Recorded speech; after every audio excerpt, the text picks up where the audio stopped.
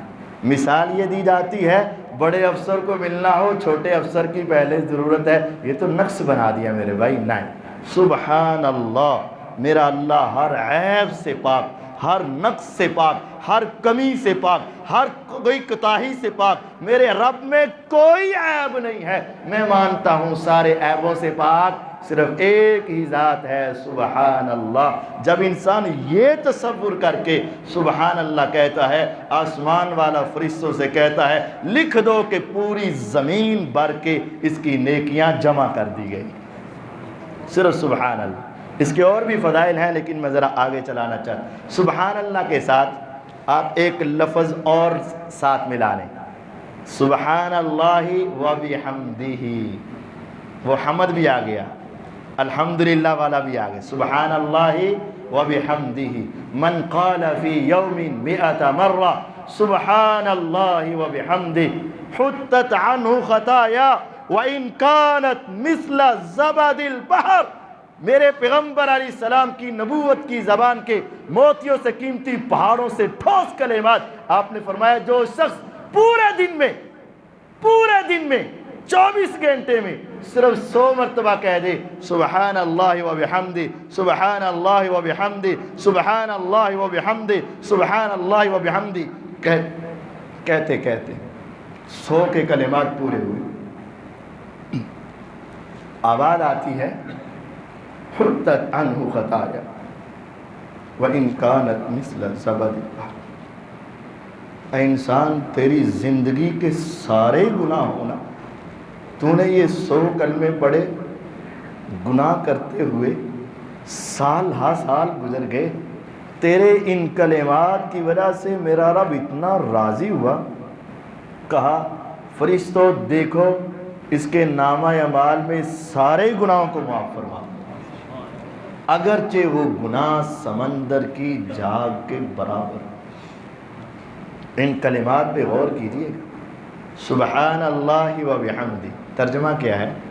میرا اللہ پاک ہے، اس میں کوئی نقص نہیں ہے، و بحمدہ، اور ساری تعریفیں اسی کی ہیں، میں تعریفوں کے لائق نہیں۔ اگر میرے اندر کوئی خوبی ہے، کسی کا حسن ہے تو اپنا تو نہیں ہے، اللہ کا عطا کیا ہوا ہے۔ کسی کی آواز خوبصورت ہے تو اپنا کمال نہیں، یہ اللہ کی عطا کی ہوئی ہے۔ اگر کسی کے پاس عہدہ ہے تو اپنا نہیں ہے، اللہ نے عطا کیا ہوا ہے۔ اگر مال و دولت کی فراوانی ہے تو اس کی اپنی تو نہیں، اللہ کی عطا کی ہوئی ہے۔ جب اس دنیا میں آئے تھے نہ بولنا آتا تھا، نہ چلنا آتا تھا، نہ کوئی کھانا آتا تھا، نہ پینا آتا تھا، نہ کسی چیز کا مالک تھا، یہ سارا کچھ تو اللہ نے دیا۔ میں اقرار کرتا ہوں سبحان اللہ و بحمدہ، میرا اللہ پاک ہے، اس میں عیب کوئی نہیں، ساری تعریفوں کا مالک اللہ ہے، میں تعریفوں کا مالک نہیں۔ جو انسان یہ کلمہ 100 مرتبہ پڑھے گا، اب غور کریں اس کلمے کے اندر معافی کا تو ذکر ہی کوئی نہیں، یہ تو کہا ہی نہیں گیا یا رب میری نماز لیٹ ہوئی مجھے معاف فرما، یا رب میری آنکھ نے غلط دیکھا، میرے ہاتھ نے غلط پکڑا، میرے کان نے غلط سنا، میرے پاؤں غلط طرف چل کے چلے گئے، میرے دل میں غلط خیال آئے، میرے ذہن میں غلط سوچیں آئیں، مجھے معاف کر دے، یہ تو کہا ہی نہیں۔ کہا کیا ہے؟ سبحان اللہ و بحمدہ، اے اللہ تو پاک ہے، ساری تعریفیں تیری ہیں۔ فرمایا جب یہ 100 مرتبہ پڑھتا ہے اللہ کہتے ہیں سارے گناہ معاف کر دو۔ گناہ کیوں معاف ہوئے؟ معافی تو مانگی نہیں، اللہ کے سامنے تو اس نے اپنی گناہوں کا ذکر کیا ہی نہیں، تو گناہ کیسے معاف ہو گئے؟ سمجھ یہ آتی ہے جب انسان اللہ کی تعریف کے یہ کلمات کہہ دیتا ہے نا، تو میرے رب اس بندے پہ اتنے راضی ہو جاتے ہیں، اتنے راضی ہو جاتے ہیں کہ اے بندے اب میں تیری تعریف کے کلمات سے اتنا راضی ہوں، بغیر تیرے معافی مانگنے کے معاف فرما رہا۔ جب انسان کسی پہ بہت راضی ہوتا ہے نا تو پھر اس کو بڑے انعام عطا کرتا ہے۔ اور جملہ کیا ہے؟ اگرچہ اس کے گناہ سمندر کی جھاگ کے برابر، یہ بھی ایک محاورہ ہے، سمندر کی جھاگ کے برابر، کتنے؟ لا تعداد، ان گنت، بے شمار، جن کا کوئی احاطہ ہی نہیں۔ آج بھی دنیا کہہ رہی ہے سمندروں کے کنارے ملتے نہیں، کنارے ہی نہیں تلاش ہو رہے۔ تو جب کناروں کا پتہ نہیں تو ان کے اندر آنے والی جھاگ کا بھی کوئی صحیح ایسٹیمیٹ ہو سکتا نہیں ہو سکتا۔ مطلب یہ ہے تیرے اتنے گناہ اتنے گناہ اتنے گناہ کہ آسمان و زمین کے برابر بھی ہوں، تو آ کر رب کی تعریف کے یہ کلمات سچے دل سے کہہ دے، سبحان اللہ و بحمدہ، سبحان اللہ و بحمدہ، سبحان اللہ و بحمدہ۔ 100 مرتبہ پڑھنا تیرا کام ہے، میرا رب تیری زندگی کے سارے گناہ معاف فرما دے۔ ہاں لیکن ایک بات یہاں ہٹ کر بتانا چاہتا ہوں، یہ گناہ کون سے معاف ہوں گے؟ جو تیرے اور اللہ کے ساتھ ہیں۔ جو انسانوں کے ساتھ تیرے گناہ ہے نا، اگر تو ان کو ادا کر سکتا ہے، کسی کا پیسہ، بہن کا حق مارا ہے، کسی کے ساتھ ظلم کیا ہے، ستم کیا ہے اور وہ زندہ ہے، تو حق دے سکتا ہے، پہلے وہ دے گا تو تب معاف ہوں گے۔ لیکن اگر کوئی ایسا معاملہ ہے کہ تو دے نہیں سکتا اور تو اس سے سچی توبہ کر لے، وہ پھر بھی معاف کروا دے گا۔ لیکن اگر دے سکتا ہے تو پہلے وہ دینے پڑیں گے، اس کے بعد یہ معافی ہوگی۔ اور اگر انہی کے ساتھ ایک اور لفظ لگا لیا جائے، پہلے سبحان اللہ پھر سبحان اللہ و بحمدہ، اب ان کے ساتھ ایک اور لفظ لگ جائے، اپنی طرف سے نہیں حدیث کی وجہ سے، سبحان اللہ العظیم و بحمدہ، سبحان اللہ العظیم و بحمدہ۔ ترجمہ کیا ہے؟ اللہ پاک ہے، العظیم وہ بڑی عظمتوں والا ہے، و بحمدہ ساری تعریفیں اسی کی ہیں۔ ایک مرتبہ پڑھ لو، سبحان اللہ العظیم و بحمدہ۔ میرے پیغمبر علیہ السلام کی حدیث ہے مسند احمد میں، من قال سبحان اللہ العظیم و بحمدہ غرست لہ نخلۃ فی الجنہ، جس نے ایک مرتبہ یہ کہہ دیا نا سبحان اللہ العظیم و بحمدہ، جنت میں اس کا ایک درخت لگ گیا۔ جس نے 2 مرتبہ کہا 2 درخت لگ گئے، جس نے 100 مرتبہ کہا 100 درخت لگ گئے۔ آج تم بہت سارے افراد فارغ وقت میں گیمیں کھیلتے ہیں، گیموں کے اندر نمبر بناتے ہیں، ٹائم پاس کرتے ہیں، حقیقت میں ٹائم فیل کرتے ہیں، وہ پاس نہیں ہوتا، وہ فیل ہوتا ہے، وقت گزارتے ہیں، وقت ضائع کرتے ہیں۔ کبھی کبھی یہ گیم بھی اپنے بچوں کے ساتھ بیٹھ کر کھیلا کرو، یقین جانیے، کبھی رات کو اپنے بچوں کو بٹھاؤ اور کہا بیٹا بتا تیرے جنت میں آج کتنے درخت لگے ہیں اور میرے کتنے لگے ہیں، چل بیٹھ دیکھتے ہیں تیرے کتنے لگتے ہیں اور میرے کتنے لگتے ہیں۔ تو بھی پڑھ سبحان اللہ العظیم و بحمدی، میں بھی پڑھتا ہوں سبحان اللہ العظیم و بحمدی۔ یہ بیٹھ کر بچوں کے ساتھ، بڑوں کے ساتھ یہ بنا، جب تم دنیا میں یہ بنا رہے ہوگے نا، آسمان والا رب تمہیں دیکھ کر کتنا خوش ہو رہا ہوگا، یہ بندہ میری تعریف کے کلمات ایسے کہہ رہا ہے، سبحان اللہ العظیم وبحمدی غرست لہ نخلۃ فی الجنہ، جنت کا ایک درخت اس انسان کے لیے لگ جاتا ہے، اور وہ ایک درخت معمولی نہیں ہے، وہ ایک درخت معمولی نہیں ہے، غرست لہ نخلہ، کھجور کا درخت، نخلہ کھجور کا درخت، وہ کھجور کا درخت کتنا لمبا ہے، وَظِلٍّ ممدود، لمبے سائے قرآن کے اندر ہے، اور حدیث میں ہے یسیر الراکب فی ظلھا مسیرۃ مئۃ عام لا یقطعھا، گھڑ سوار گھوڑے پہ بیٹھ جائے، دن ہو یا رات، صبح ہو یا شام، سردی ہو یا گرمی، گھوڑا 100 سال تک دوڑتا رہے دوڑتا رہے دوڑتا رہے۔ تمہاری کسی کی بھی عمر 100 سال نہیں ہوئی ابھی تک، تصور کرو پیدائش سے گھوڑا دوڑ رہا ہو اور کبھی نہ رکے اور دوڑتا ہی رہے، فرمایا 100 سال ختم، لیکن اس ایک درخت کا سایہ ختم نہیں ہوگا جو تو نے ایسے لگایا ہوگا سبحان اللہ العظیم و بحمدی۔ ہاں یہ باقیات الصالحات ہے، تیری زبان سے نکلا، ایک مرتبہ جنت کا درخت لگ گیا، 100 سال بھی گزر جائیں اس کا سایہ ختم نہیں ہوگا، یہ تیرے نامہ اعمال میں باقی رہنے والے اعمال۔ اور اگر تھوڑا سا اور بڑھا لیا جائے، کلمتان حبیبتان الی الرحمن خفیفتان علی اللسان ثقیلتان فی المیزان، سبحان اللہ و بحمدہ سبحان اللہ العظیم۔ صحیح بخاری کی آخری حدیث ہے، حضرت ابو ہریرہ رضی اللہ عنہ فرماتے ہیں کہ رسول اللہ صلی اللہ علیہ وسلم نے ارشاد فرمایا تھا، کلمتان، دو کلمے، دو جملے، حبیبتان الی الرحمن، وہ رب رحمان کو بہت پسند ہے۔ کیا مطلب؟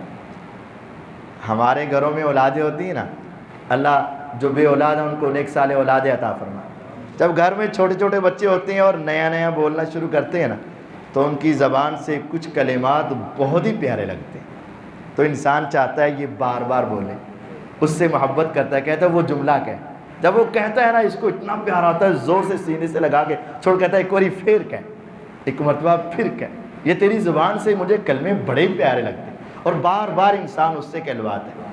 حدیث یہ ہے حبیبتان الی الرحمن، یہ کلمے میرے رب رحمان کو بڑے پسند ہیں۔ جب تم یہ کلمہ کہتے ہو نا تو گویا کہ میرا رب کہتا ہے ایک باری پھر کہ، ایک مرتبہ پھر کہ، مجھے بڑے پسند ہیں۔ ثواب تو اپنی جگہ پر ہے، اس میں ثواب بھی بڑا ہے۔ کبھی یہ تصور کرو کہ میں بول رہا ہوں اور رب مجھے کہہ رہا ہے ایک باری پھر کہ، میں یہ کہہ رہا ہوں میرا رب مجھ سے راضی ہو رہا ہے، میں یہ کہہ رہا ہوں میرے رب کو بڑے پسند آ رہے ہیں۔ اور دنیا میں اگر آپ کوئی بات کہو اور دنیا اس کو اپریشیٹ کرے، دنیا اس کی تعریف کرے، تو انسان کہتا ہے یار ایک باری پھر کہاں، دنیا اور میری تعریف، اور دنیا کو چھوڑو، تصور یہ کرو میں یہ کہہ رہا ہوں اور آسمان والا رب کہہ رہا ہے ایک باری پھر کہ، حبیبتان الی الرحمن، یہ کلمات میرے رب رحمان کو بڑے ہی پسند ہیں۔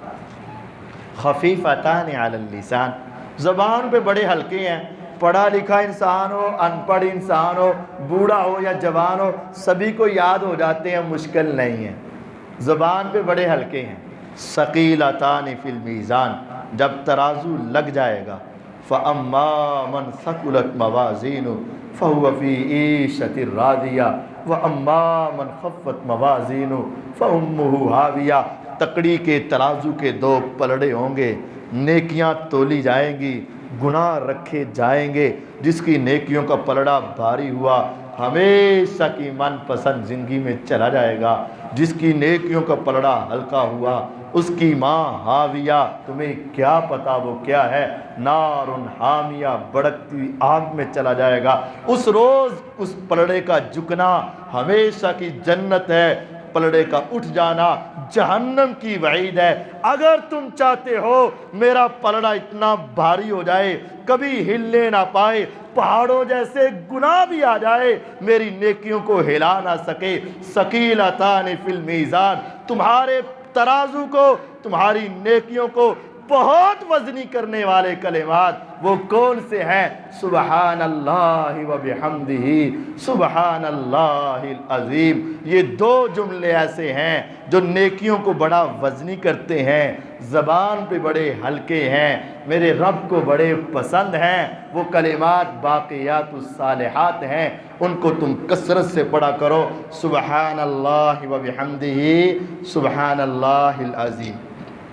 یہ چار چیزیں ہوں، ایک ہے چاروں کا ایک سیٹ، سبحان اللہ والحمدللہ ولا الہ الا اللہ واللہ اکبر، ایک ہے سبحان اللہ و بحمدہ، ایک ہے سبحان اللہ العظیم و بحمدہ، اور ایک ہے سبحان اللہ و بحمدہ سبحان اللہ العظیم۔ یہ ان تینوں کا جمع شدہ ہے، سبحان اللہ و بحمدہ سبحان اللہ العظیم، اس میں سب جمع ہوئے، یہ عظیم کلمات ہیں اور اللہ تعالیٰ کے ہاں یہ بہت ہی اہمیت کے حامل ہے۔ اور پانچویں چیز وہ ہے لا حول ولا قوت الا باللہ، لا حول ولا قوت الا باللہ۔ ان پانچ چیزوں کو باقیات الصالحات کہا۔ لا حول ولا قوت الا باللہ یہ ایسا عظیم کلمہ ہے۔ اب حضرت ابو ذر غفاری رضی اللہ تعالیٰ عنہ رسول اکرم صلی اللہ علیہ وسلم کے پیچھے ایک سواری پر بیٹھے اور وہ کہہ رہے ہیں میں منہ میں پڑھ رہا تھا لا حول ولا قوت الا باللہ، لا حول ولا قوت الا باللہ، لا حول ولا قوت الا باللہ، میں یہ کلمات پڑھ رہا تھا۔ حضور سواری کے آگے بیٹھے، میں سواری کے پیچھے بیٹھا، تو آپ نے مجھے کہا اے ابو ذر، میں نے کہا لبیک یا رسول اللہ و صادق، جی اللہ کے رسول صلی اللہ علیہ وسلم حاضر۔ آپ نے پھر مجھے بلایا اے ابو ذر، میں نے کہا جی اللہ کے پیغمبر علیہ السلام حاضر۔ آپ نے پھر مجھے آواز دی، میں نے پھر کہا حضور حاضر، حکم فرمائے۔ 3 مرتبہ اس وجہ سے کہا تاکہ پوری توجہ ہو جائے، ایک مرتبہ سے بھی توجہ تھی لیکن دوبارہ بلانے سے ذرا اور توجہ ہو جاتی، تیسری مرتبہ سے تو پوری توجہ ہو گئی۔ فرمایا الا ادلک علی کنز من کنوز الجنہ، الا ادلک علی کنز من کنوز تحت العرش، اے ابو ذر تجھے جنت کا خزانہ بتا دوں؟ اور اے ابو ذر تجھے جنت تو کیا اللہ کے عرش کے نیچے چھپا ہوا سب سے قیمتی خزانہ بتا دوں؟ میں نے کہا بھلا یا رسول اللہ، اے اللہ کے رسول صلی اللہ علیہ وسلم کیوں نہیں، جلدی بتائیں۔ تو آپ نے فرمایا جنت کا خزانہ اور اللہ کے عرش کے نیچے چھپا ہوا خزانہ وہ کیا ہے؟ لا حول ولا قوت الا باللہ۔ کہتے ہیں میں پہلے ہی پڑھ رہا تھا لیکن مجھے اس وقت تک اس کی عظمت کا اتنا پتہ نہیں تھا، جب آپ نے مجھے یہ سمجھا دیا پھر میں نے اس کو اپنی زندگی کا ایک بہترین وظیفہ بنا لیا۔ لا حول ولا قوت الا باللہ مطلب کیا ہے اس کا؟ اس کے اندر بھی عقیدہ ہے، اس کے اندر بھی عقیدے کی درستگی۔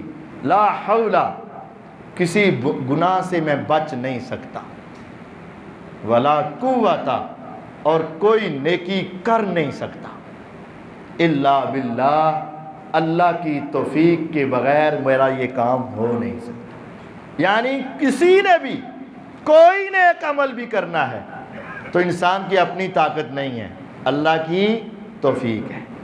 گناہ سے بچنا ہے تو انسان کی اپنی طاقت نہیں، اللہ کی۔ جس کو اللہ توفیق دے وہ نیکی کر لیتا ہے، جس کو اللہ توفیق دے وہ گناہ سے بچ جاتا ہے۔ شیطان کا مقابلہ کرنا آسان نہیں ہے اور اس کے جال سے بچ کر نیکی کرنا بھی آسان نہیں ہے۔ نیکی کی توفیق اللہ کی مدد سے ہوتی ہے اور گناہ سے بچنے کی توفیق بھی اللہ کی مدد سے۔ لا حول، گناہ سے میں بچ نہیں سکتا، ولا قوت، نیکی کرنے کی قوت نہیں ہے، نیکی میں کر نہیں سکتا، الا باللہ، جب تک اللہ کی طرف سے اجازت اور حکم نہیں ہوگا۔ یہ 5 باتیں، ان کو باقیات الصالحات کہا جاتا ہے۔ ان کی الگ الگ بہت سی تعریفات ہیں، سبحان اللہ کے الگ فضائل ہیں، الحمدللہ کے الگ فضائل ہیں، اللہ اکبر کے الگ فضائل ہیں، لا الہ الا اللہ کے الگ فضائل ہیں، لیکن ان چاروں کو سمیٹ کر حضور نے ایک حدیث میں یہ ارشاد فرما دیا کہ پوری روئے زمین ایک طرف ہو جس میں مکہ بھی مدینہ بھی اور سارا کچھ ہی ہے، اور ان چار کلمات کا ثواب ایک طرف ہو، تو مجھے سب سے زیادہ یہ چار کلمات پسند ہیں۔ ہمیں چاہیے کہ دن میں کم از کم ایک تسبیح تو ان کی ہونی چاہیے، یعنی 100 مرتبہ تو یہ کلمات دہرانے چاہیے۔ پھر سبحان اللہ و بحمدہ، ان کے پڑھنے سے انسان کی زندگی کے سارے گناہ معاف ہو جاتے ہیں۔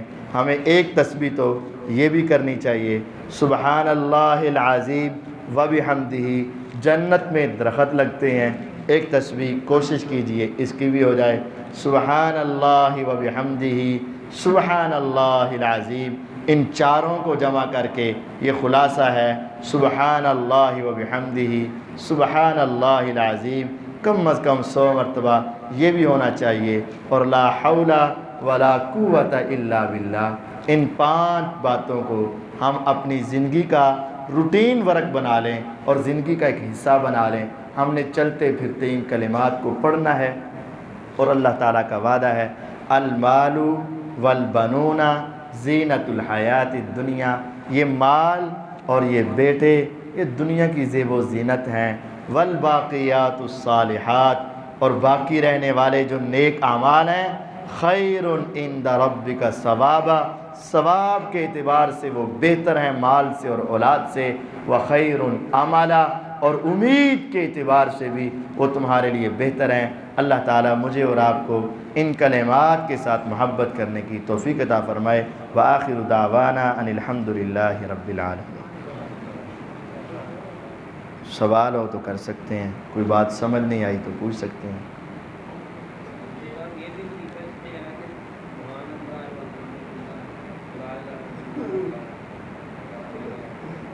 پنجے اکٹھے ہو گئے؟ ہاں۔